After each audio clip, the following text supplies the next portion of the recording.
The following podcast is a W2M Network original production. Visit W2Mnet.com for all of our other great podcasts, plus news, reviews, articles, and opinions from the worlds of wrestling, video games, football, and entertainment.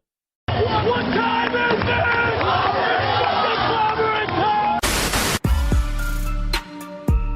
I am the face that runs the place. You need Roman to be out of the main title picture for a little while. You give him a break. This is the only way you're possibly going to get the crowd to do anything but boo him, is give him a break. I'm the greatest wrestler in the world. It was exciting to see because it kind of reminded me of Reading Rainbow a little bit. All they needed was LeVar Burton to come in there. This would have definitely got a 5-star pay-per-view for me. Show of the year. Yeah, show of the year.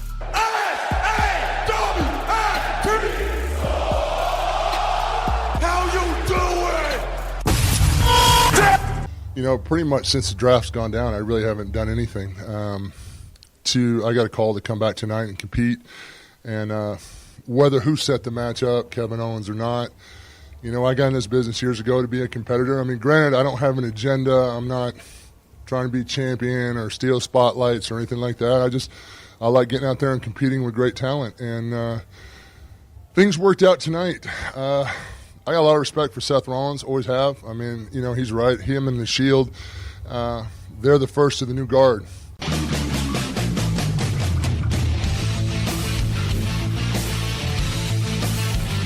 Ladies and gentlemen, wrestling to the mat.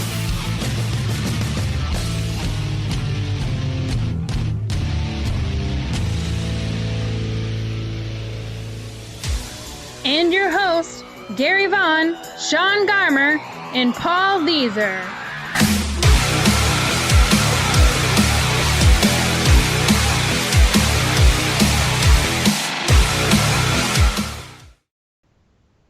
Welcome, everybody, to Wrestling to the Max, episode 224, part 1. And tonight, we've got a good one for you guys. We are going to talk some quick hits. We've got a few things that are very interesting because we're going to talk about the possibility of NXT and them going live. We're also going to jump into some other topics that you're going to be very, very interested in. We're also going to be getting into a special topic tonight, talking about WWE critics. That's right. They have a lot to say. They always voice their opinion. We're going to give you that opinion and what we think about it. And, of course, we're going to talk a little... We're part of the WWE critics thing. Well, we are, but come on. We got to say what everybody else says because we're not just the only ones. There's other people with opinions. Anyway, we also are going to talk Ring of Honor, guys. We are probably going to save Ring of Honor TV for next week. We'll tell you why. But we will be talking Final Battle. So we're still giving you some Ring of Honor. Don't worry, folks. We're not going to get rid of it. We're just, we're going to talk Ring of Honor TV next week because of the fact that they had a show that wasn't really based around Final Battle. And, of course, don't forget, guys, we, are without Mr. Paul Leeser this week. So if you don't hear me introduce him, you don't hear me at all. That's why. Well, I am sitting here in the cold. And of course, Sean is in Florida. I don't know how the weather is there, Sean. I mean, I know Paul's down there in Florida in Disney World. Here. Well, doesn't it cool down? Does it not cool down at all? Does it get to 75 at least? Sometimes at night, you might feel a breeze. That's wow. It's Oh, man. So, but anyway, I'm your host, Gary Vaughn. Of course, that's Mr. Sean Garmer. And, it's kind of sucks we don't have Paul on this week. But, I think he deserves a vacation. He's a hardworking guy. He's also, a great co-host. So it's kind of a bummer. But, once again, we're going to miss him. So, especially with a lot of the stuff we have to talk about between the two shows. This is one of those weeks, man. Yeah, it's like just the wrong time, but that's okay. We'll get through it, and we have our information to give to people. It just sucks because some of the stuff that we're going to be getting into is right on when it comes to Paul Leeser's expertise, so that's okay. But yeah, I mean, we've got a big show, so why don't we go ahead and jump into this thing head first? And I think we should kind of start with that special topic, Sean. We should be transparent and say that we understand that we did not have a Smackdown 205 Live or part 1 when we were supposed to. We'll kind of hit highlights of those 2 shows somewhere in here, probably after the topic. But we're going to be doing part 1 and 2 like back to back. You should have a part 1 and a part 2 separate show here, so you'll get all of us the way you normally would. So you'll have plenty of content from us during the week here until you hear from us again on Monday. Yeah. Where we're gonna have to preview another frickin' WWE pay-per-view because they don't have enough of these. But Yeah, you're right, and it seems like it's all the time. It kind of, it's overwhelming. But you're exactly right. We are going to talk SmackDown at 205 Live for sure tonight. But the one thing that we also want to let people know is the fact that if you want to find all our content, and the best way to find us if you're a new listener and you're like, well, I want to find part 2. How do I just type in the name? Here, let me give you the easiest way to find us. Just go to W2M Network, subscribe to that network, and then you get all the podcasts we do. Not only these 2 podcasts, part 1 and part 2, but you also get our Raw reviews and our SmackDown Live reviews, and of course, any other content when it comes to our network, which we have a lot more podcasts associated with us that we have on that same feed. So we just want you guys to know that, of course, if you don't want all the other ones, you can just go to Wrestling to the Max, and you can just get our feed. Just go subscribe there. But we just, like you to go to the W2M Network because it's a great place. It's a great way for not only you get wrestling, you can get other sports, and, of course, now a new MMA podcast as well, Podcast on a Pole. So some great stuff coming your way. We always have new things to introduce to you. Plus, don't forget, W2Mnet.com. That's also a great place. If you love wrestling, you like wrestling content, go check that out. Of course, you'll have availability to find podcasts there too. So, but let's start tonight. Let's start with this topic, and this is a topic that's kind of interesting to me. Sean brought this to me, and I was kind of curious about it, and it actually is very, very interesting. When we're talking about WB critics, of course, that does mean us because we do critic stuff. We, of course, do reviews. Of course, we do criticize them. We, of course, praise WB. But here's the thing. And, Sean, I think you've heard this a lot from listening to a lot of other shows and, of course, by just paying attention to what goes on in the IWC. And that's the fact that there are some people out there who believe that WB is kind of going about things wrong, maybe. And some people that think they're going right, but a lot of people think that WB is not doing a good enough job building a superstar like the level of a Stone Cold Steve Austin, a Rock, an Undertaker, a featured star. And that's a problem. Then you have the other group of people who really believe that what you got now is the perfect method. You don't need that giant $1 million superstar, that guy or girl that gives you so many other eyes outside of wrestling fans. They feel like the guys you have, the group of guys matters more than a featured guy. So what do you think about this? How do you feel about that argument? Which side do you lie on? Yeah, this is a rough one because, we have talked about many times on here about how WWE has a problem creating stars, that they have made their brand the star. And, they've used 50-50 booking to make sure that nobody really gets over, that everybody's sort of on the same level. You still have your quote-unquote top guys, but they're not getting to that level of superstardom because nobody's really allowed to dominate, quite honestly. And we know this from watching WWE for so many years, of saying, okay, well, you might have a guy that's champion and he wins the title for a long time or whatever, but, do you feel I just don't necessarily know.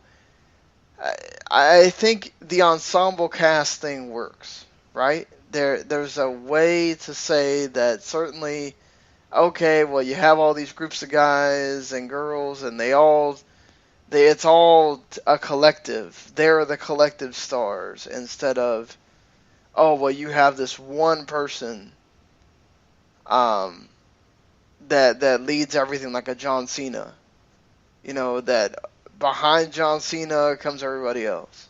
And so they don't have that right now. And the problem is that there's no way to tell me and to tell anyone, and wrestling is such a different animal from sports, from entertainment in other ways.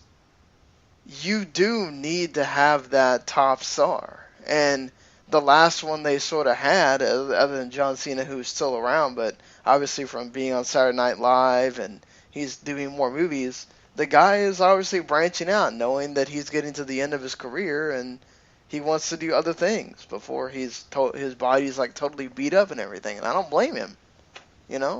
He's given his life to WWE. So, they had Daniel Bryan, he got hurt, and then so now WWE's been in this like total we don't know what to do mode because they don't have any. They tried with Roman Reigns, it's not worked. They have people that if they just gave that little bit of a push to, you never know, but they won't do it because of the way that they decide to do their system. And the thing is, like, I want to say, and I should have prefaced this at the beginning. We are using an article by Barry Hess from Voice of Wrestling, which is entitled WWE Critics Are Behind the Times. So go to Voices of Wrestling, you can find it. You can also find the link in our description that you can either copy and paste into your browser or into your phone or whatever. So I just wanted to give him proper credit because we've used some of his articles before for topics, and this guy is really great at what he does over at Voices, so definitely wanted to give him credit there. But, I don't know how you feel about this, Gary, but I just feel like I understand the whole wanting to make your brand important, but wrestling has always been about the characters, the stars, the wrestlers. I say I can go see, I can say all I want, I'm going to go see WWE or I'm going to see WrestleMania, but at the end of the day, what I care about is seeing those wrestlers, and let's be honest, those wrestlers are what's going to drive me to continue to watch that product. Yeah, this is interesting to me because of kind of what you're saying, and it's the fact that it's those superstars, those wrestlers that you're a big fan of. That's what you're paying your ticket to go see. You're not paying your ticket just because you like the WWE logo, right? Or you like wrestling. That's not the only reason you do that, because if that was the case, indie promotions would be richer than rich if you're just going to go see wrestling. You might like wrestling with the production values that WWE has. It's a good point. Yeah. You could say that, but there's other production things out there to do just as good of a job as WWE does. There's plenty of plays to go see that do a great job producing. There's concerts to go see. And so my point in all that is you've got to have a person on that roster that does shine bright, that does get enough attention. And, I think that when you had the Stone Cold Steve Austins, the Rocks of, wrestling, you had special people that grabbed the eyes of the people that maybe halfway cared about wrestling or didn't care about wrestling at all, but they were intrigued. Why is these people walking around me every day wearing these 316 shirts? Well, I'm always hearing about some Smackdown hotel. I want to check this out and find out what this is about. And I think that drew eyes. Now, did it mean the eyes stuck around? Maybe not. Maybe it did. Maybe it drew people in, and maybe they're still hardcore wrestling fans now after just being sucked in by someone wearing a T-shirt or throwing out a catchphrase.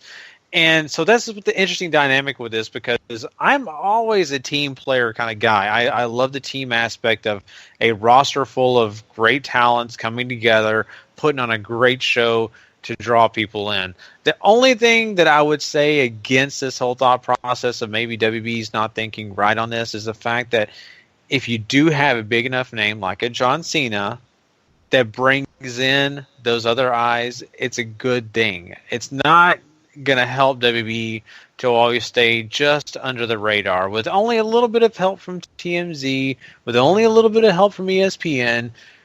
I just don't think that's good enough.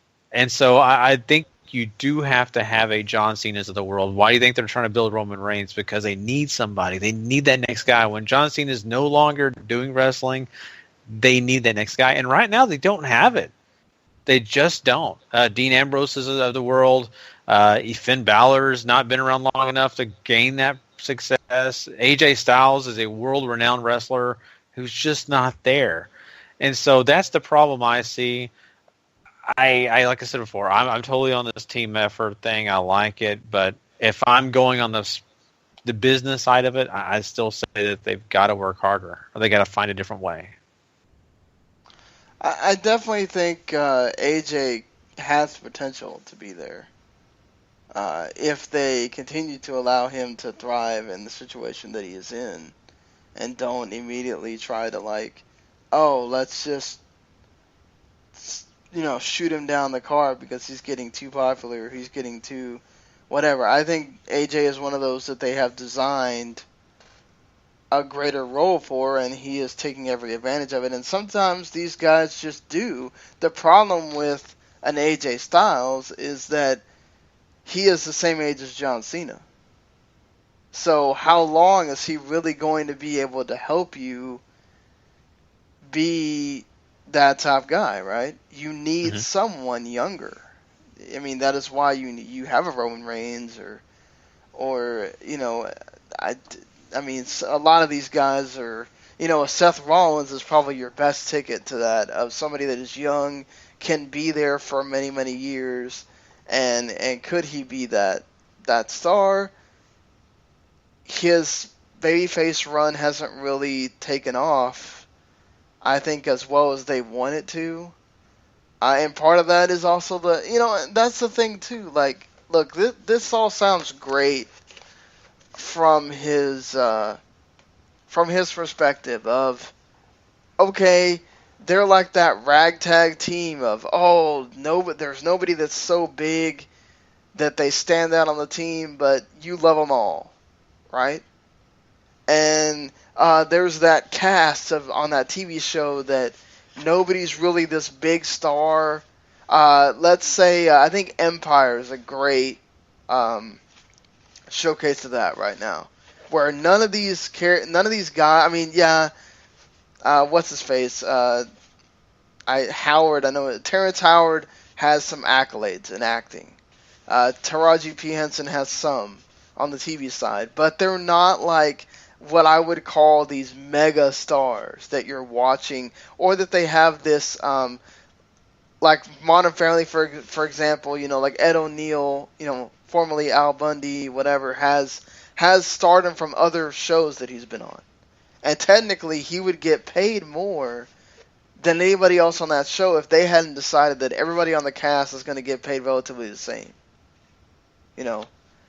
But they can do that because they're Modern Family. They can afford to do those kind of things. But for every one of those, you have a star, right? So let's say Walking Dead, for example, the guy that plays Rick, we're going to tell him, hey, don't you dare become bigger than the other people because we don't want to have to pay you more. We don't want to have to push you. So, don't become big. Or no, we're not going to let you become bigger than these people because we're too scared about what's going to happen if you get another role, right? How stupid does that sound in the entertainment realm? How stupid does it sound in sports if you say, oh, we're not going to give him the ball to run with it a bunch of times because we don't want to have to worry about what happens when we got to pay him another contract, right? How stupid would that be in real life? But in WWE, we're going to hold you down. We're going to book everybody the same because we don't want anybody standing out above the brand. That's dumb, right? Yeah, I totally agree. And I in a way I fight that theory because I always think if you want this to be a more sports type of event, you're going to have some of the bigger guys lose here and there, and you're not going to always have them win, always be dominant. But on the other hand, I look at this and say this is entertainment. So entertainment-wise, you can kind of get away with doing what you need to push those big stars and keep them in a good place to where people get behind them. You know, right, but it's not about being dominant, Gary. I think this is where we the difference comes in. It's not about necessarily being dominant. It's about how you book them so they don't look stupid. How many times have we talked about on Raw, Kevin Owens looks like an idiot? Mm-hmm. Okay, this is your WWE Universal Champion. How am I supposed to take Kevin Owens seriously if he looks like an idiot all the time? How am I supposed to take Sami Zayn seriously as anything if he loses all the time? You know, AJ Styles, in a way, people haven't really liked the way he's been booked because in certain circles he's... Now, you know, when he gets on pay-per-view and he goes to these crowds, people still chanting his name and whatever, but he has looked a bit dumb in this storyline sometimes with James Ellsworth getting involved. You know? And it's just... It's all about booking them. It's not necessarily about, oh, well, this guy has to have a freaking year-long reign with the title and never lose, like Triple H back in the 2000s or whatever. It's, you know, letting there be having a pecking order is not the worst thing. Yeah. Well, and I'm not disagreeing with you at all because I was going to make the comment a little later about the fact that I think Dean Ambrose had a lot of momentum, a lot coming out of the Shield. A guy that really, honestly, there were comparisons to Stone Cold Steve Austin at times because he was a little wild. He was a non-caring SOB that would do anything he wanted to do, no matter who said it, what happened, blah, blah, blah. And then they put this guy as the baby face that does cheesy things, sits in the crowd with a popcorn, drinking soda, hopping him out of the crowd, blah, blah, blah, all the corny stuff this guy's done. And now, really, honestly, no one's excited about him holding the title. I just sat in a crowd of people at TLC who rooted for AJ Styles so Ambrose didn't hold the title again. And that's a problem when this guy had so much momentum going for him. He has the charisma. It's not like it's not there. It is. It's just that we've been put in places to where he looks like a complete idiot at times or a goofball. So no longer are we looking at a dark, dingy, tough guy. We're looking at a goofball who sometimes is a pretty good fighter. And that's I love your analogy of Kevin Owens. Kevin Owens is my number one pick. If I'm going to pick someone that I think could be the future, that maybe could even take the stand of maybe a John Cena, and the fact that I think people outside of the industry of wrestling would look at him and follow his tweets and look at the sarcastic jerk he can be and love it. Because guess what? What is Kevin Owens? He's a troll, right? What do people like to pay attention to right now in this day and age? Trolls. As much as we say we hate them, we read everything they put out there. And that's what Kevin Owens is at times. And he entertains the crap out of you. You laugh at when he makes fun of other people. You get behind him. Then you completely hate him when he makes fun of your city or town or something you like. So that's why I like Kevin Owens. He is very entertaining. He's one of those guys that I think honestly can transcend just wrestling and go to a Saturday Night Live and have a good time and make people love him. So I think the entertainment part is very important to this. And you're right, the pecking order. I love that. There needs to be a pecking order more than there is now. And I think the only problem we're going to have with that is you're going to have people not liking that pecking order. We already don't like it to an extent. How many times do we complain about Cesaro, where he sits, right? Yep. Exactly. I mean, you know, it's just one of these things where, obviously, you know, WWE has their thought on who they think is that look, that person that is going to be the one that takes them into the next whatever. But let's be clear. I think Barry has a point in that WWE has proven that they make money just fine with WWE being the brand. that everything is sort of okay. That everything is status quo. That when the financial stuff comes in, they're not like dropping chaotically from one thing to the next or whatever. The network is still costing them too much money, and now they're sort of starting to run out of content to be able to put on the network, so they're going to have to make that decision about whether or not they're going to ever go outside of wrestling for content now, because a lot of their original shows are starting to not do a whole lot for them. And that's something to pay attention to. Is their live event stuff going to be able to be enough to sustain that network long term? And that's the thing, though. When you're trying to sell all these events, what are they doing? 18 events now? 19 events, 20 events, not to mention NXT, not to mention all these other things.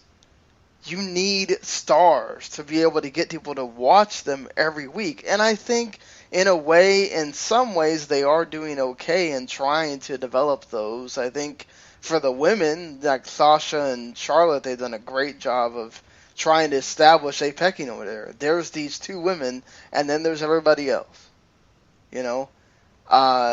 For the men, it's like, oh, well, Roman Reigns, and then, yeah, there's people. Mm-hmm. And it hasn't worked because people just don't care about Roman Reigns like that in his current situation. And then, I think also people like to romanticize, the era that we really watch wrestling in, the Attitude Era, And, I mean, you were a huge fan back then. I was a huge fan. You liked WCW even. I was mainly only a WWE guy until like the last year of it, after WCW was basically dead. The thing that worked about that era is they had stars. They had two stars. They had other people that were around them that were a little bit below them, but people forget what worked is not only because this was a time when wrestling in the ring didn't matter. It wasn't about going out there and having great matches like it is now. Back then it was about the characters. What characters do I identify with here? What stories are happening here? Because they were some dumb stories, certainly, but they had some great story arcs during that era too that you vividly remember. And I can't really say that in this day and age, when you get into this era where it's now all these newer guys, that there's a storyline that I'm just going, oh wow, man, I'm gonna remember this for ages. And it's a whole concoction of things that happened during that era that made it just explode. And yeah, this era just, it does not feel that way. And there's a lot of microcosms to that. Why it's not there.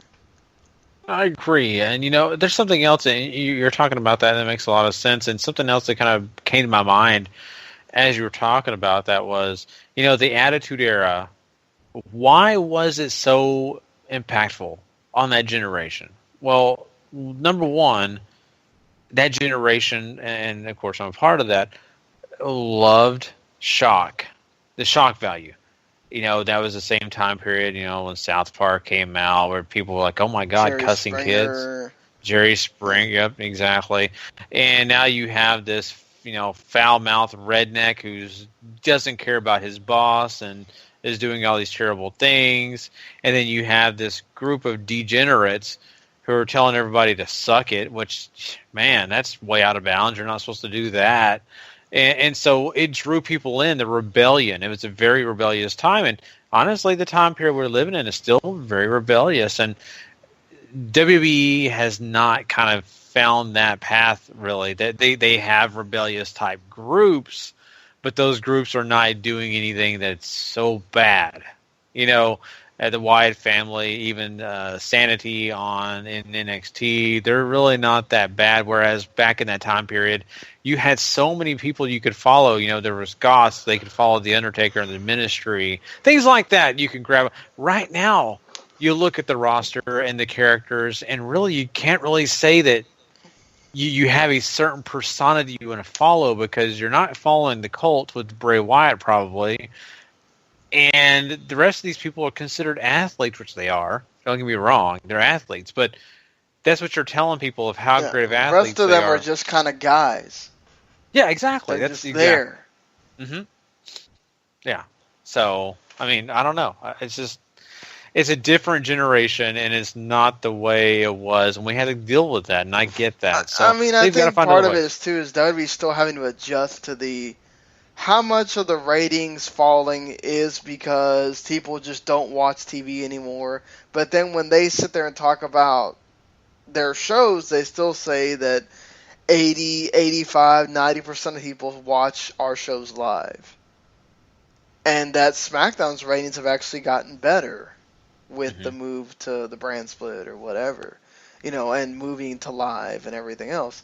And I think, it's one of these where I don't know.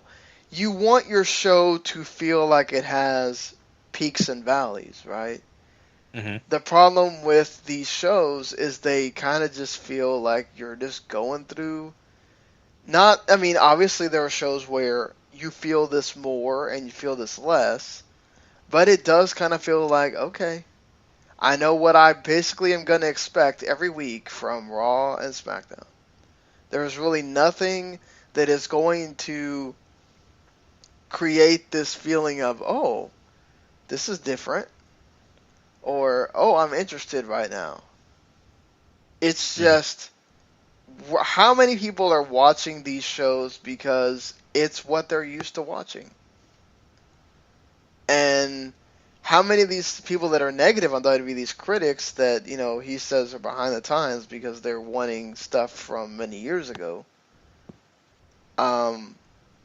would just, if they just stopped watching, how much of it would it affect WWE? Because these are your hardcore people that are constantly complaining and don't want to, the small positive things they want to find seem to severely outnumber the negatives seem to severely outnumber the positives here.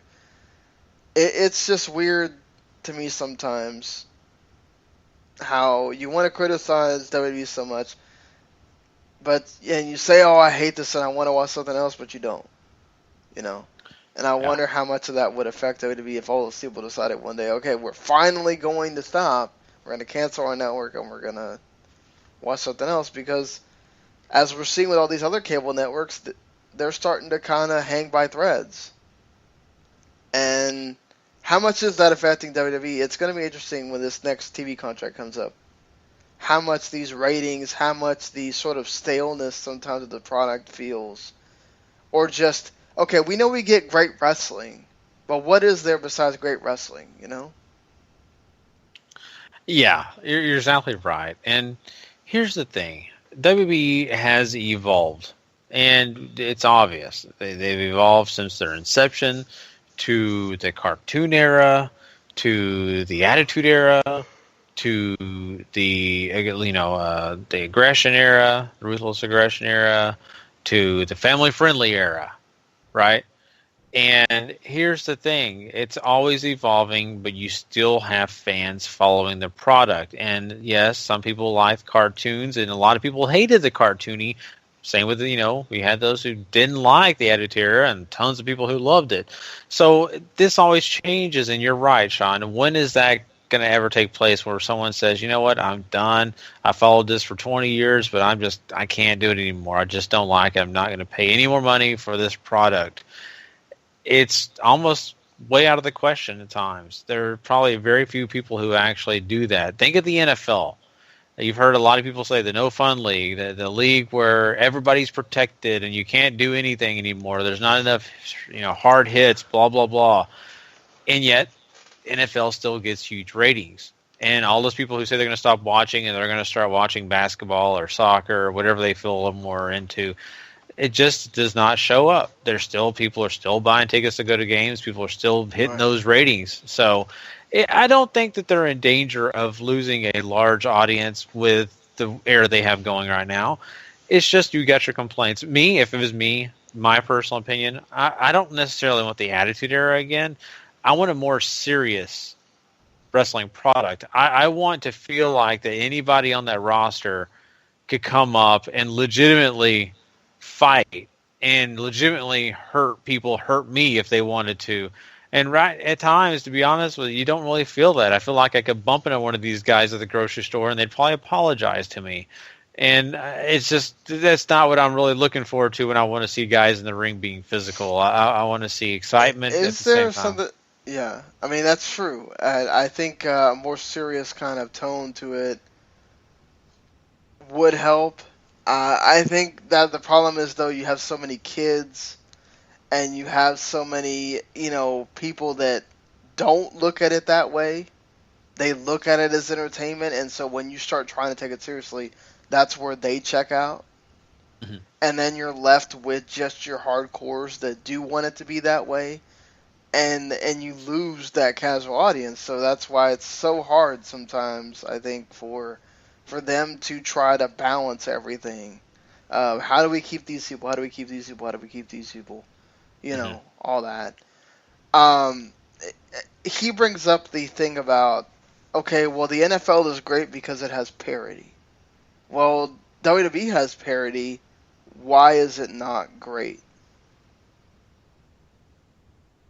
Well, it's because, let's look at the fact that, the NFL has parity to an extent, but yet you still have those teams that shine brighter than anybody else. Sure, yeah, you're going to have the New England Patriots, who are the John Cena, honestly, right now. They week in and week out, who's people talking about? And then you've got, like the Dallas Cowboys, who are nationally popular, that people pay attention to. They're kind of like the AJ Styles. They've won championships before, not necessarily, to the level that people still would talk about John Cena maybe right now, but they're the kind of that situation. And then you got everybody else who is kind of fun to watch, and when they win, that's great. It's fun, like a Dean Ambrose or NXT level, a Samoa Joe or whatever. But I think that's a little different because of the fact that, wrestling fans are so finicky and they find those certain guys they want to follow. But honestly, there's a lot less into it. The NFL, it just seems to work a little bit better. I don't know. We seem to sometimes get on different gripes about guys. I love Dean Ambrose, but right now I don't want to see him champion. But I like him. I like him a lot. So that parity doesn't work for me. Whereas right now, if I watch the Arizona Cardinals win the Super Bowl, I'd be okay. I'd enjoy it. It wouldn't bother me any. I wouldn't sit here and cry, So I don't know. That's crazy. Yeah, and that's the thing. Like, you try to tell me that there's parity, but there's so many guys that if you try to convince me that they're going to go for the championship right now, I'm going to tell you, hell no. I know they're losing. I know they're not going to do anything. And even if you have them win, I'm not going to believe in that person because look what you've been doing with him for the past... Bray Wyatt just won the tag titles with Randy Orton. Cool. Right? You have him win the world title right now, that crowd is not going to know what to do with itself. Let alone the people, because the way you have just beaten... the thing with, you want to keep making sports comparisons... The reason this doesn't work is because in sports, you have a way to prove that you should be champion, right? Mm-hmm. You beat these other teams. There is no way, other than you find out that the refs were just in on it, which is not going to happen, okay, it doesn't matter if the whole season... And there's a point where if you suck the whole season, you're just not going to make it to the playoffs, right? Okay, but let's say you sneak in. And we've had teams do this. You sneak in, and you get hot, and you win. Well, guess what? You proved by beating 3 or 4 other great teams ahead of you that you deserve to be the champion of the world for that year, right? Mm-hmm. Okay, so if you're just losing like a freaking loser for 6 months, and then all of a sudden you put him into the world title picture, why the hell are you going to care about that? And even then, if he wins, you're going to go, well, he didn't earn it, right? Well, oh, we're just doing this for shock value. Okay, well, great. Still don't care. That's the point. It's all about how you book people, and you have to have contenders, and you have to have people that are in line, and you show that they deserve to be in line. You know, you don't just have, oh, well, okay, this, barring injury, obviously, okay, where, oh, well, then you would have to have random people step up because this guy got injured and that guy got injured, whatever. But the reason why you need to establish these stars, you need to establish some people, is because eventually, like right now, who the hell is AJ Styles going to wrestle? There's no one but Dean Ambrose and John Cena at the main event level that people see at that level. Why? Because you have not established anyone else at that level. Exactly. I mean, how many people want to watch the Super Bowl where the New England Patriots face off against the Cleveland Browns? It's not. I mean, that's not a bad analogy. Let's say. Well, okay. Let's say the Cleveland Browns made it for some reason. Whatever. Let's say that it didn't matter Seattle. how you made let's the playoffs. Say Seattle Seahawks versus the Cleveland Browns, different conferences. Yeah.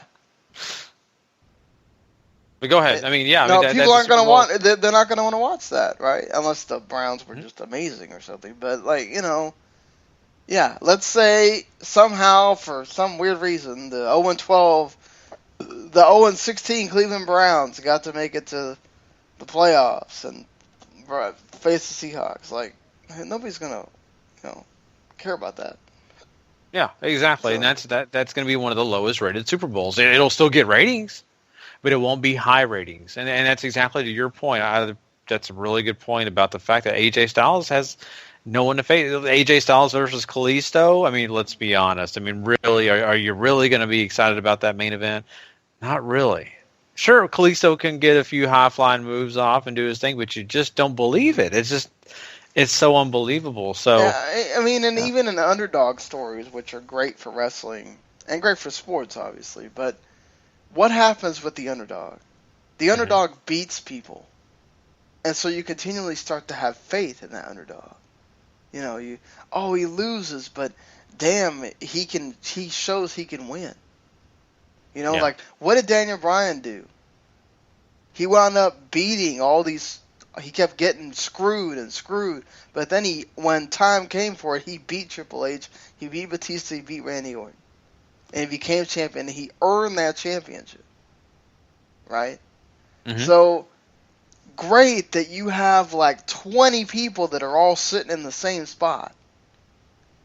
But if none of them are elevated to a certain point where we can believe in them, it's not gonna matter. Other than, oh, cool, Cesaro won today. Okay, that goes away in about a day. Mm-hmm. Not to mention, but that's the hardcore fans that want to see him win. The casual fans that don't give a flying crap about the guy, they're going to tune out. Yeah. So that's the point. Again, I don't want to keep circling around the same deal. But stars are important. Anybody who says they're not is an idiot. You can sit there and try to tell me that parody this, parody that, you know, whatever. Let's all 50-50 booking doesn't help anyone, and we've shown this through and through. Yes, for WWE's bottom line, which at the end of the day, that's what matters. Okay, being practical about it, it's what matters. Okay, this is why WWE does it. Their own. They are you know, they are on the stock market. They have people they have to answer to. Yes, this critique is old and outdated in that format because at the end of the day, they're going to do what's best for their bottom line, and this thing works because it doesn't move the needle down. And that's what matters at the end of the day. At least, if you're not moving the needle up, don't move the needle down. But at the end of the day, you know, when you think about it, though, if you keep staying in the middle all the time, what's going to happen? People are eventually going to get tired, and they're going to say, you know what? I don't feel like I'm getting stimulated by this product anymore. I'm going to go enjoy something else. Mm-hmm. So you need to find a way to be moving the needle up. And that's where your stars come in. When you have times like this where your needle is, you know, in the middle, those stars can help it go up. And that's where I go back to this, that you need stars. They're important. You need to build to them. You need to have people established, and you need to have a pecking order because it's important. And you can move people around in that pecking order if I care about them. But if I don't care about them, if you give me no reason to care about when Apollo Crews shows up every now and a blue moon, why the hell am I going to care about the guy? But, you know, like, they're doing a great job with Baron Corbin right now. He's just going out there and whooping. And he went out there and had a great performance against Kalisto. Like, that's what you want. You're trying to establish a guy so you have him go out there and he does well. And then you show that he wants it. And so you guess what? I take Baron Corbin seriously because he went out there and proved that he won. And he showed he wants it. And he keeps going out there and proving that he does. And even though maybe previously I thought Baron Corbin sucked and he's terrible, he has continually gotten better, and now he's been able to prove why he deserves to be in the spot he's in. And that's all I'm asking here. Mm-hmm. I don't think it's too much to ask. No, Baron Corbin's a great example. I think Braun Strowman is too, because of the fact that he asked for better talent. He says, I want to face better people. I don't want to face these scrubs. I want to beat down your regular roster. And so, I mean, those are some booking decisions that I like. I appreciate those, and, you know, I hope that they would do more of that, but that doesn't mean that they will. I mean, you said it perfectly, Sean. I really don't need to add on to anything else you just said. So I think we can kind of leave it there. We may revisit this. I'd love to revisit this with Paul. I think he'd have a lot to say about this, and we may bring it back up in the near future. So. But before we hit the quick hits music and we go into those, I know we need to talk about SmackDown. We also need to talk about 205 Live. So let's kind of do that real quick, Sean. Let's kind of get into some of the things that we kind of, you know, the meat of the things that we got out of it, you know. And I think starting with SmackDown, I think me and you both kind of agree on this. The Alexa Bliss party and her interaction with Becky Lynch is one of the most interesting things on the show. Yeah, her being happy about being champion. I know there's a lot of people that got mad because she broke character or whatever. Look, guys, she broke character on Talking Smack. Get over it. You know, heels, if your goal is not to win the championship in the company that you're in, as a character, if your goal was not to win the championship, what the hell are you doing? So whether you're a heel or you're a face, your goal is to win the championship. She accomplished a goal. She is allowed to be excited for herself. I think she plays her character so well. Her and Becky work really well because, you know, Becky is, Becky's just that fighting woman that is just, you know, the baby face that is going to keep fighting, and she doesn't feel like Alexa deserves it for what she's been through, but Alexa's proving that, hey, I'm growing, I'm getting better, and now let's see what she does here. You know, I really enjoyed that segment. Just, I thought she played a character well, and Becky did well there too. Oh, I definitely agree. You know, and I've said it time and time again. I'll probably say it again, but, you know, Alexa Bliss is doing so great, and, you know, her having the title is special, and I think it also, you know, will be good for this women's division on SmackDown. Yeah, sure. I mean, Paul did bring up there's a lot of heels. There's really not a whole lot of people that can maybe face off against her. But, they can change that. They can turn things around. They can figure something out. I just think right now it's a solid move. Even if it does go right back to Becky, I think, Alexa Bliss holding the title is a smart decision. Another thing that was big on SmackDown, Sean, was the fact that they had the whole story of James Ellsworth and, how he did screw over Dean Ambrose in the end and caused him the chance to win the WWE World Heavyweight Championship. What do you think about this whole thing? Did you like the way they kind of interacted, James Ellsworth's explanation for what he did, all that, I loved AJ Styles in that segment because he was just basically telling him, like, why would you beat up the guy that has basically helped you beat me all these times? Like, don't you realize that Dean Ambrose is the reason that you have been able to beat me? And, like, he just shows him right there. AJ obviously got himself out of the match, whatever, but, like, Dean coming down and giving Ellsworth the dirty deeds, and then Ellsworth accidentally costing Ambrose the IC title match later. After The Miz keeps getting involved with Daniel Bryan and causes himself to get an IC title match, which that storyline again is just continues to be gold. It just sucks that these two can't pay it off in the ring, but it's been great. Like that's been great. I think Ellsworth needed that little bit of change in his character because he was starting to become just a nuisance, and technically he still is, but at least having a different opponent now in Ambrose. Still don't know what the hell AJ is going to do, but Ambrose at least has a different focus, and that's something that's sort of refreshing than just, let's have Ambrose and AJ a million times. Yeah, I totally agree. This is kind of mixing things up, and it also kind of gives you a little bit of a breather, even if they did go back to that, So it's much appreciated, if you ask me. Anything else from SmackDown that you kind of felt was important? The Wyatts looking really strong. They had that little segment on Talking Smack where they meant business again. And the separation of Rhino and Heath Slater.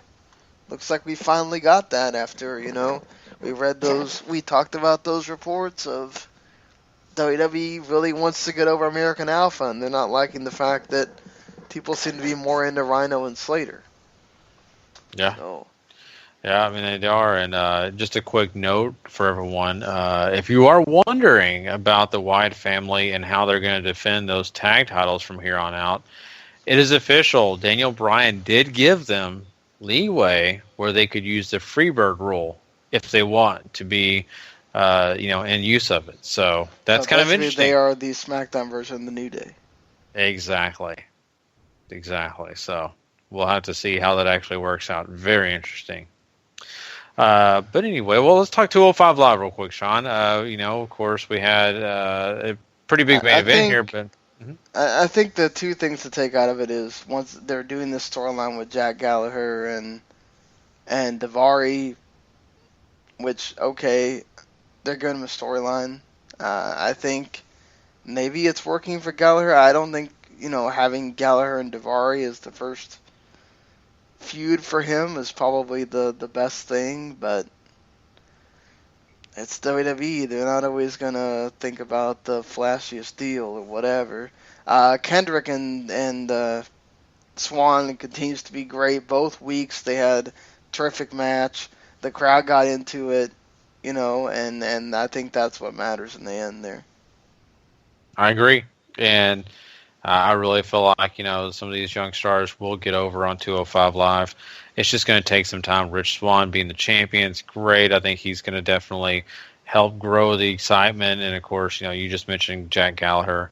I think that he's just so talented, and I think people will buy into him, even though he is, quiet, maybe not the guy that you would think when it comes to charisma. But I still think, in a way, just by body language, what he does, I think he's going to get over. So. But yeah, I guess that's 205 Live for you guys. We are going to, of course, do some other things on the show. So let's go ahead and move on. Let's go ahead and jump into some quick hits. So we will be right back with that next. Let me find the quick hits. It's time for wrestling news. Quick hits.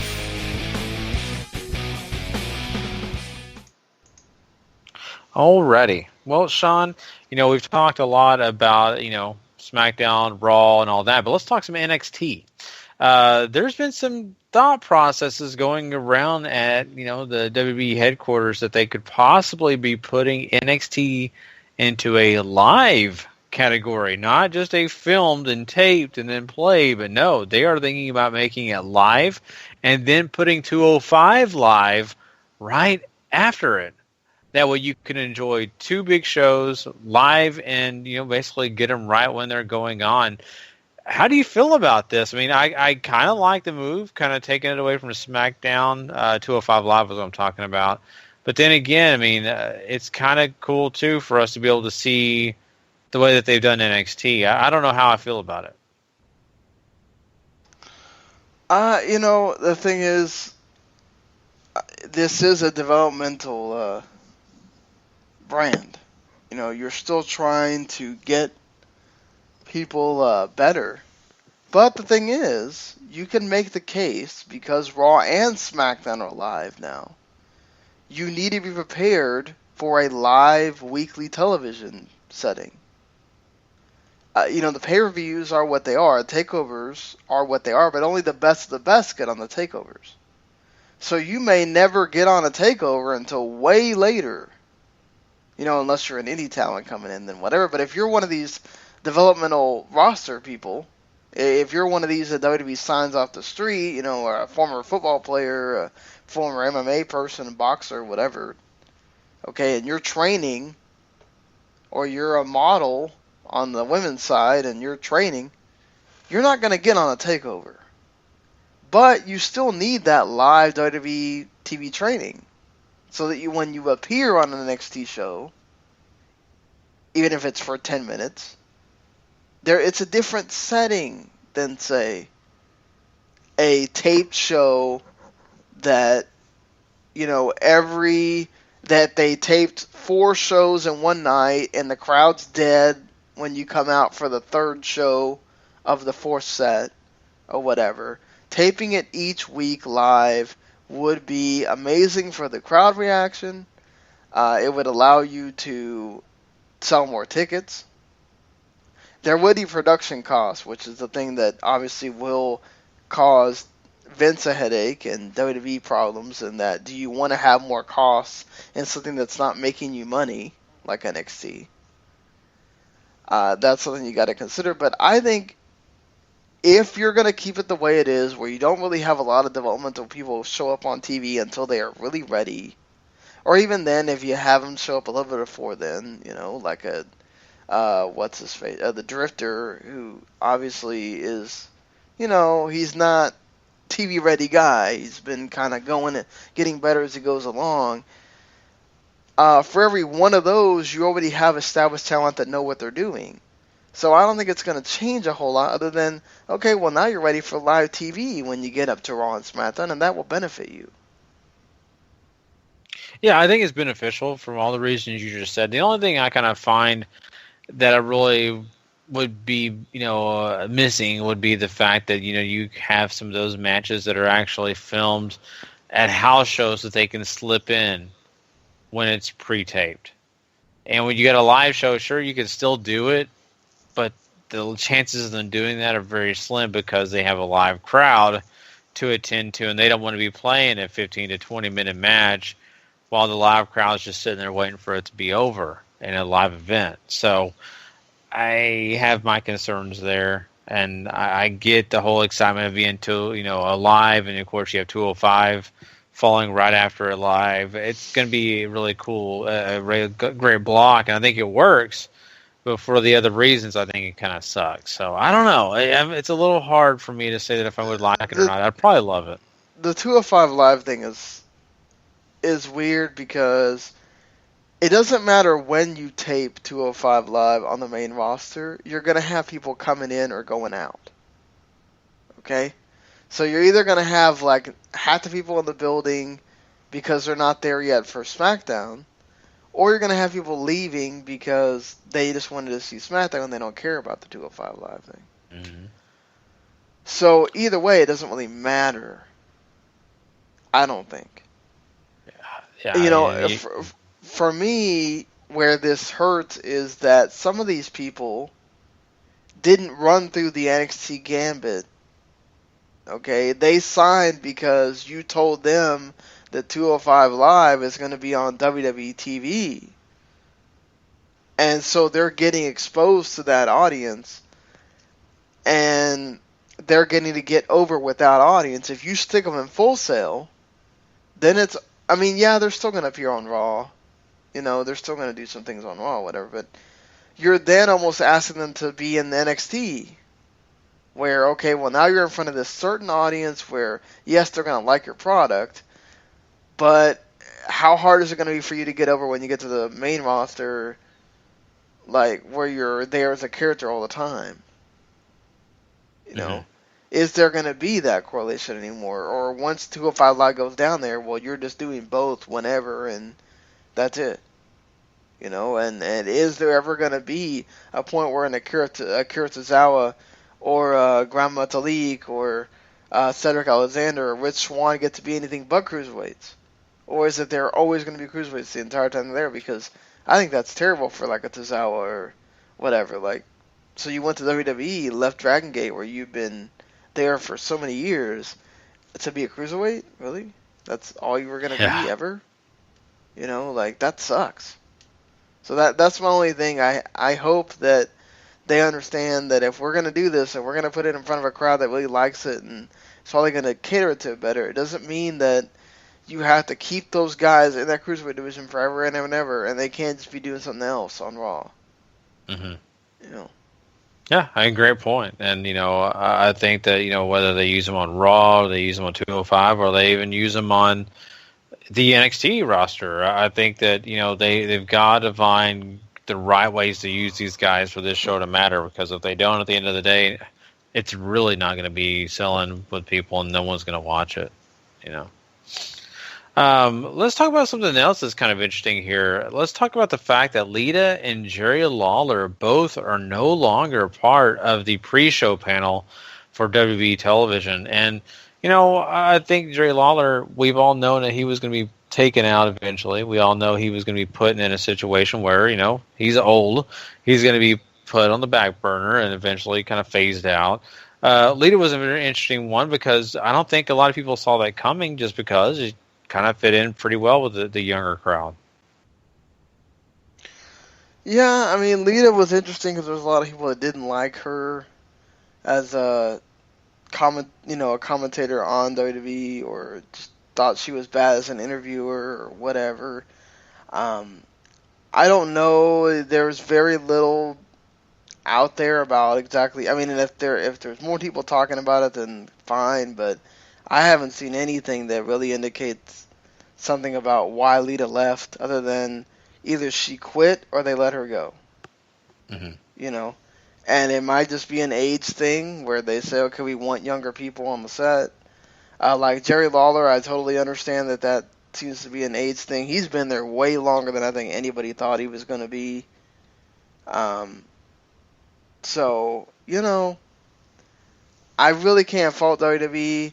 I found it interesting that they used the guy from Cheap Heat as part of the pre-show panel. Like, that's interesting. Like, really going far with that ESPN relationship there.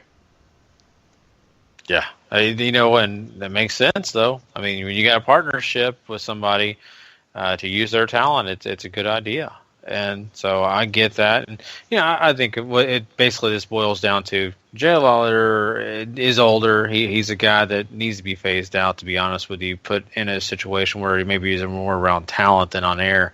And then Lita, she's a free spirit. She likes to travel. She likes to do her own thing. I knew this day was eventually going to come. It just happened now. So, I think that's really kind of what happened. I don't know. There could be some bad blood somewhere, maybe. I don't know. But I really kind of have a feeling she just kind of wanted to do something else. Let's talk about something, though, that is kind of interesting because we're talking about, shows and the network and all that kind of stuff. Let's talk about Vince McMahon and his thought process about the indies and the way that they were originally thinking about putting them on the network, maybe having Evolve on the network, a weekly show or a monthly show or whatever they were planning on doing. They were really considering putting indie promotions on the network that way they could draw new viewers. He's kind of reconsidered that, and now he's kind of against it completely because he really does not feel like that's going to draw enough people to the network to really matter. Yeah, I mean, let's look at it this way, Gary. Who are the people that are excited about Flow Slam right now? People like us, right? We're watching wrestling, we're criticizing wrestling, we're doing podcasts, we're having websites. The hardcore wrestling crowd, that's who cares about Flow Slam, that's who cares about Evolve, that's who cares about ROH. I mean, like, you go ask your friend who barely watches WWE, you think they know about ROH? No. You think they might know something about TNA, they might know who Broken Matt Hardy is. But no, they're not going to know who the hell Matt Riddle is or Timothy Thatcher is or whatever. They're not going to know. Because they don't care. At the end of the day, that's who WWE is trying to get right now. They're not trying to get the hardcores that already have the network. They're trying to get other people to buy the network. Are they really going to go out on Raw and say, such and such indie company is now on the network, go watch it? Like, who's going to care? And Vince has a point. They want to get more subscribers to be able to offset the cost it's going to have for that indie show to have their iPay-per-view on WWE Network. They got to get more subscribers. If they don't get subscribers, then, Not to mention, that's not theirs. So WWE at any moment could decide, you know what, we're not doing this anymore.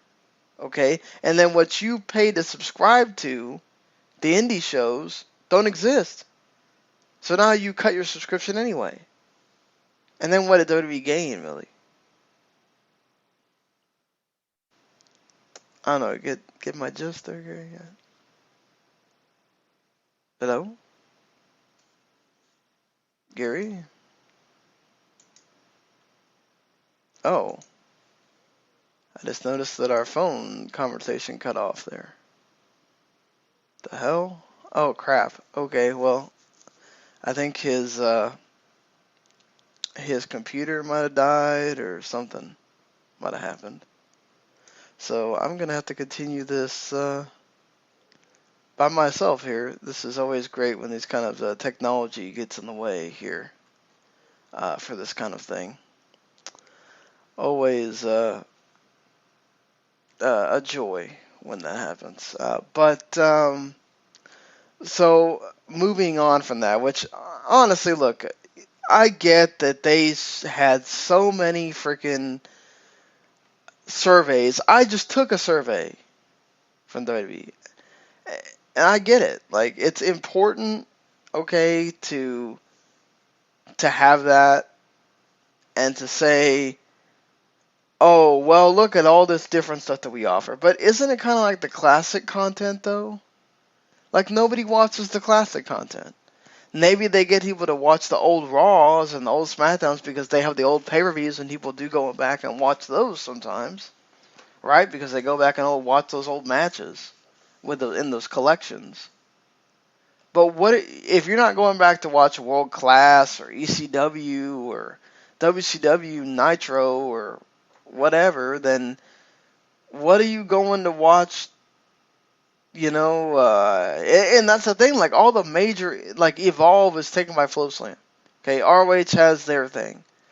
TNA is their own thing now. They're not in danger of dying. New Japan is New Japan. DDT has their own service. I mean, who the heck are you going to get to be on this network? Who's going to be on this network that you're going to go, oh, hey, I really want to watch that? No, you're talking about, like, whoever's not signed to what possibly you might get, like, Progress or Rev Pro to, and I don't think Rev Pro would do it because it would mess up their deal with New Japan. So, like, unless you got Progress to give you a show or something, everybody else is taken by Flow Slam or just their own thing. So there's no major indie anymore that WWE could really get that's going to possibly even move the needle in the first place. Mm-hmm. No, you're completely right. And, looking at this whole thing, I mean, it's great for the people that, like you said, love wrestling. We're going to really be in depth with it. But what portion of that really is the network? And I think that you do have a good portion of that being the network, but you also have the casuals who buy it because they want to see all the other little content that WWE has. They like to see Talking Smack. They like the thought process that they get NXT, right when it airs, not having to wait on Hulu for it to, re-air. Things like that. You're going to have other people tuning in just because of those little things, those little niche things that WWE has to offer. But honestly, it's not a big selling point for people. It's just not. I mean, some people don't even watch 205 Live. Some people didn't watch the Cruiserweight Classic. I mean, let's be honest, Sean, we talk about this all the time. When we were at WrestleMania 32, we heard people say, who's that guy? Who's that? We don't know who this person is, like a Sami Zayn or whoever. They're like, who is that? And I'm like, dude, the NXT's been on the network for how long? You don't know who that is? Well, let's be honest. Not everybody checks in for those shows. They check in for other things. So, I don't know. I think Vince has a point here. I hate to go against it because, trust me, I'd love to see Evolve on the network. I would love it because it'd be easy. I'm already paying $9.99 a month. I don't have to worry about going and finding it somewhere else, subscribing to another network or streaming service. So, it's just not the way it's going to work, we're talking about catering to people, and that would be something that would cater me. But you know what? Japan finally has a promotion that wants to cater to the American audience, and that's kind of funny, Sean. We're talking about DDT. They want to cater to the American audience, and they actually want to make their big shows available between the time spots of 10 p.m. and 12 p.m. Eastern, and that way they could probably catch the late night crowd in America. How do you feel about that?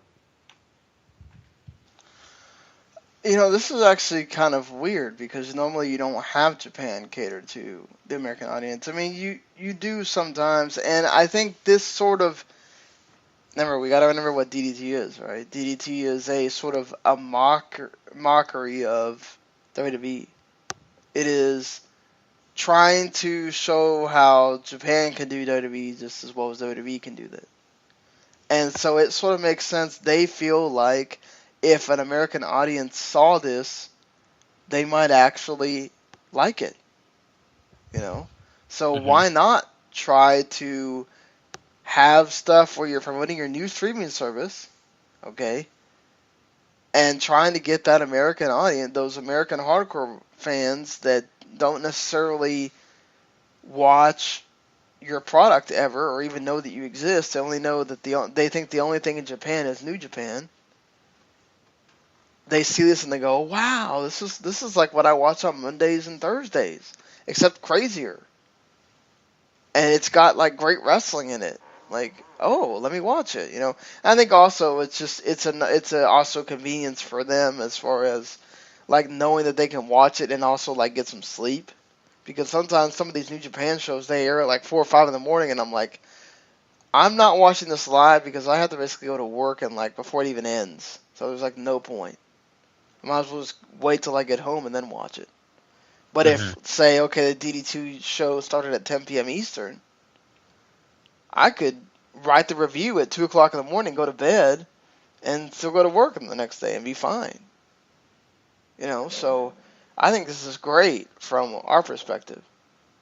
From the Japanese perspective of having to go on a couple of hours earlier, and it may not help you because you might be on during work time or or other kind of things or whatever, maybe it doesn't help, but they seem to be all in on the streaming service idea, and I'm really glad that they're understanding that streaming services are global, and maybe you should placate to an audience you could potentially have. Yeah, I totally agree, and if they're willing to do it, I mean, it's a smart decision because of the fact that if you can really get the American audience behind it, if you can really showcase that, hey, New Japan's not willing to do this, but we are. We're willing to meet you in the middle.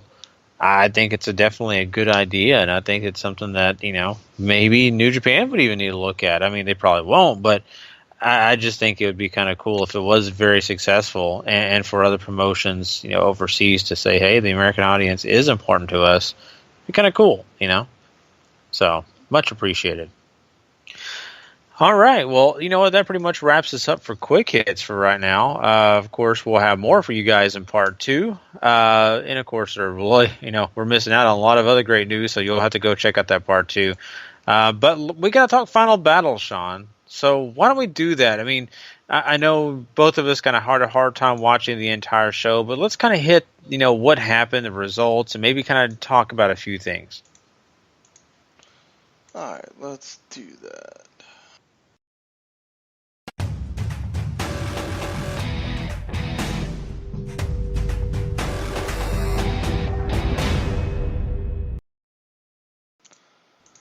All right. Well, I mean, it's now basically, by the time you're listening to this, a full week old. So, I should preface that by saying that we totally understand that this show is a week old by now. So, bear with us here as I sit here and try to find this. Okay, so you had the show opened with a story time from Adam Cole, which was great.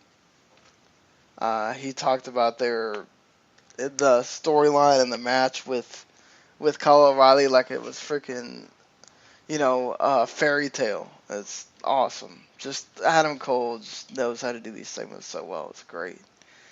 But let's just run this down here. Kenny King, Red Titus, and Caprice Coleman, the Rebellion, beat Chris Sabin, Alex Shelley, and Donovan Dijak.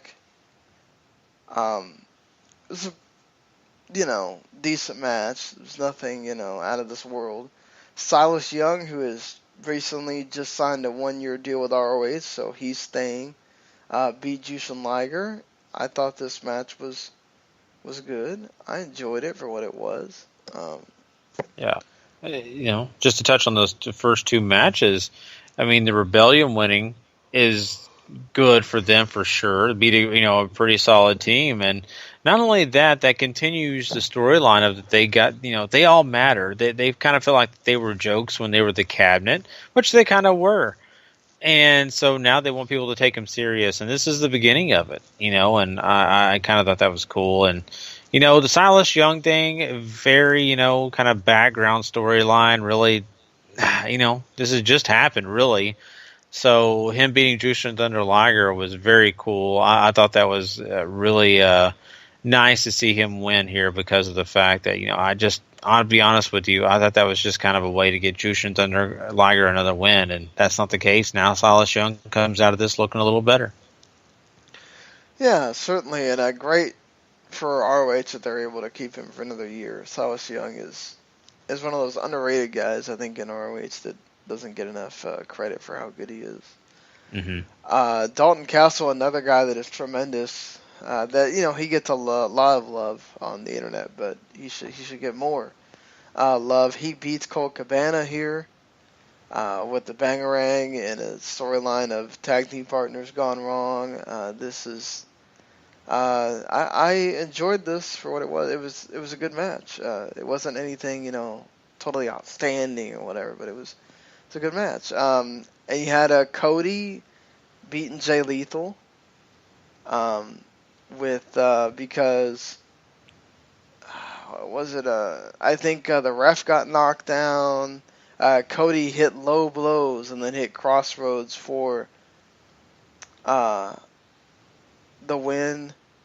He basically did a heel turn at the end, and even shoved down like Steve Corino, who's about to leave to go to WWE. This is good for Cody Rhodes.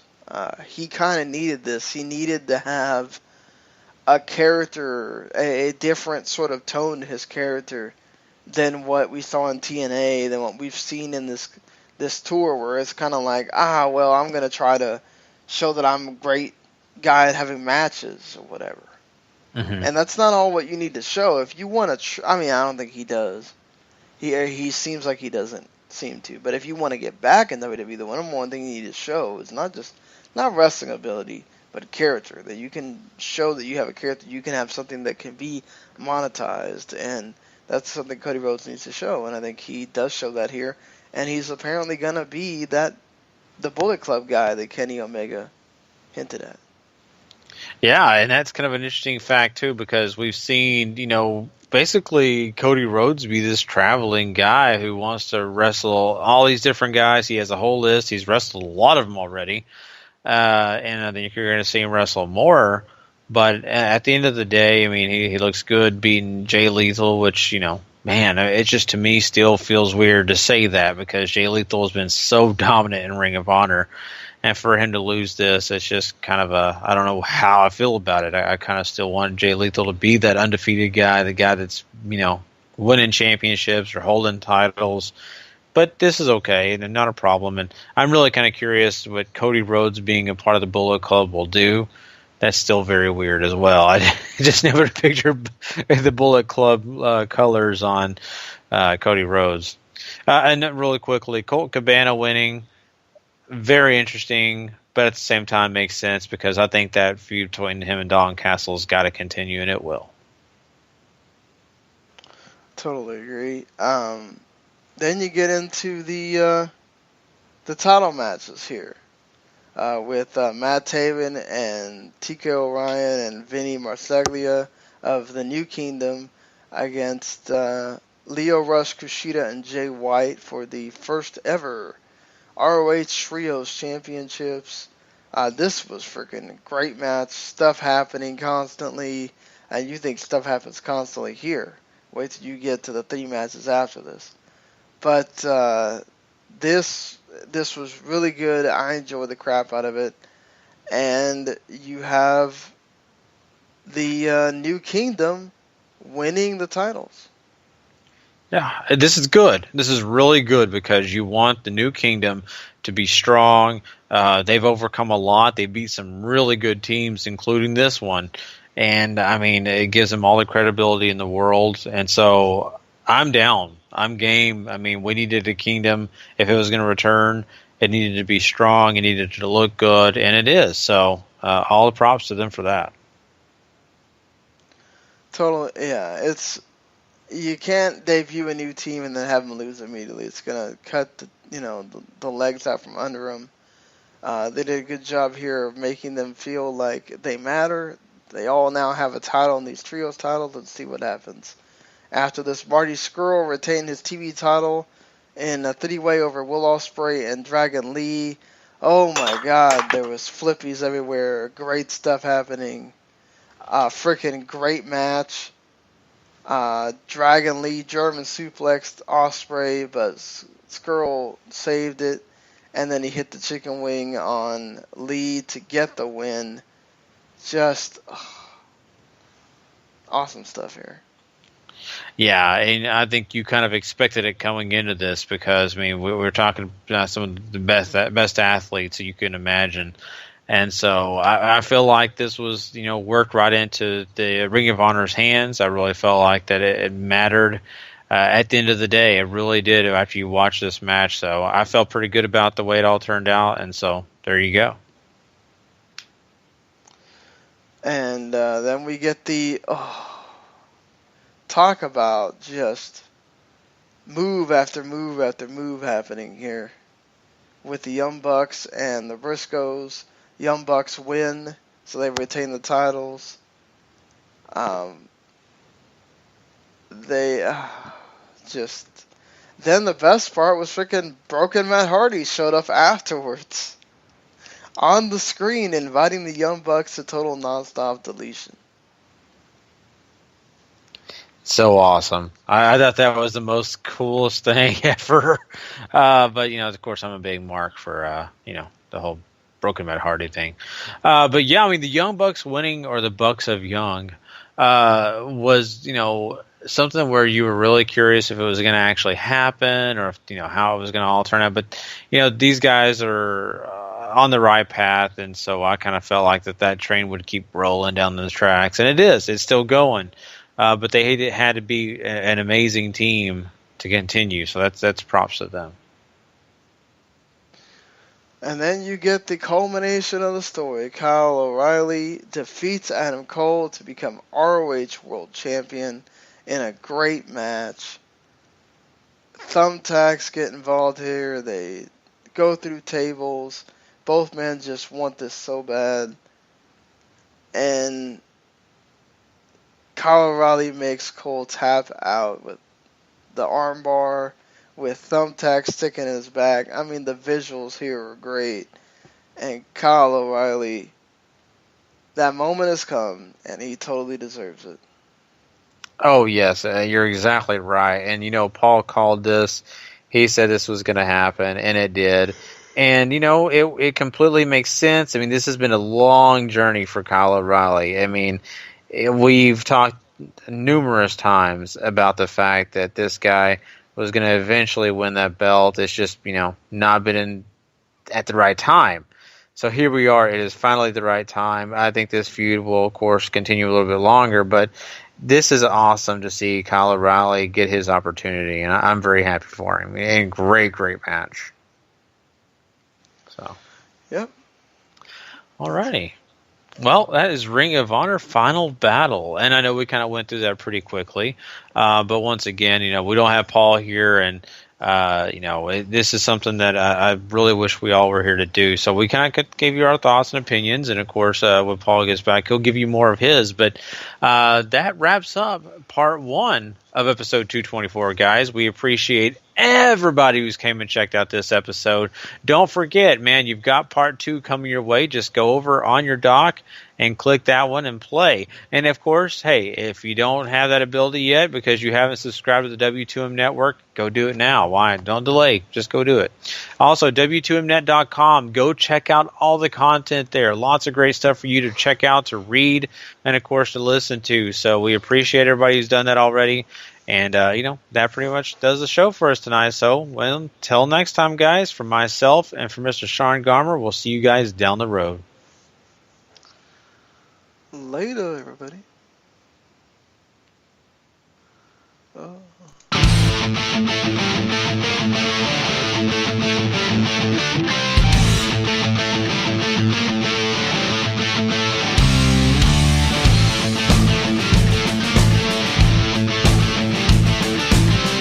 The following podcast is a W2M Network original production.